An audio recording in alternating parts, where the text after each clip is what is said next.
Saudara, nama Menko Polhukam Mahfud MD dan Gubernur Jawa Timur Khofifah Indar Parawansa menguat sebagai bakal cawapres Ganjar Pranowo. Hal ini diungkap Sekretaris Tim Koordinasi Pemenangan Ganjar Pranowo, Deddy Sitorus, di sela Rakernas keempat PDI Perjuangan. Deddy menegaskan jika kedua nama tersebut mengerucut sebagai bakal cawapres Ganjar Pranowo. Namun, Deddy meminta publik menunggu siapa yang nantinya ditunjuk sebagai bakal cawapres Ganjar Pranowo.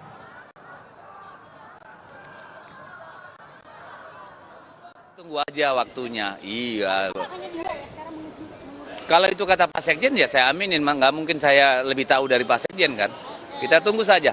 Siapapun yang diputuskan itu pasti yang terbaik. Kapanpun diputuskan memang itu waktunya. Saya kira gitu aja.